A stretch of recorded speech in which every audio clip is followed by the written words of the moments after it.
তো hello guys, চলে এসেছি নতুন একটা মিনি ব্লগ নিয়ে। আমি ফেয়ার লাইফ লিমিকে রেডি হয়ে গেছি। তারপর আমরা হোটেল থেকে সবাই বেরিয়ে গেছিলাম ঘুরু করতে। তারপরে প্রচণ্ড রোদের জন্য সুইটি মাথায় কিছু দিয়ে রয়েছিল।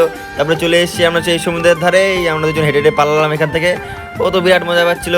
তারপরে ও চড়ে পড়লো ঘোড়ায়, ঠিক আছে, ঘোড়ায় উঠতে ভয় পাচ্ছিলো, তাও উঠে পড়লো। আমিও শ্যাক করে উঠে পড়লাম। তারপর টবক টবক করতে করতে উনি চড়ে নিলাম। এ দেখো চড়ছি, ঠিক আছে, হেভি মজা। তারপরে একটুখানি শুটিং করতে গিয়ে ঘোরালাম, ঘুরে করে ফেলে দিচ্ছিলাম আমাকে। এটা শুটিং আমাদের। তারপরে আমরা চলে এসেছিলাম একটুখানি কাঁকড়া খেতে। এখানে তো উদয়পুরে বিরাট কাঁকড়া পাওয়া যায়, তার জন্য কাঁকড়া রেডি হয়ে গেছে, জলও নিয়ে চলে এসেছিলো খাওয়ার জন্য। তারপরে আমরা হোটেলে চলে যাচ্ছিলাম। ঘুরতে ঘুরতে আমাদের বিকেল হয়ে গেছিলো, তার জন্য আমরা চলে এসেছিলাম হোটেলে পুলেই স্নান করতে হলো, কারণ আমাদের সমুদ্রে স্নান করা হলো না।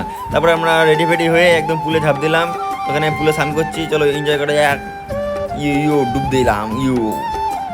তারপরে স্নান হয়ে গেল। তারপরে আমরা এখন খিদে পেয়েছে, আমরা এখন খেয়ে নেবো, ঠিক আছে। তো খেতে দেখা হচ্ছে, এই যে খাচ্ছি আমি। তো মিনি ব্লগটা এইটুকুই ছিল। Tata bye bye, love you. দেখা হচ্ছে নেক্সট মিনি ব্লগে, টাটা।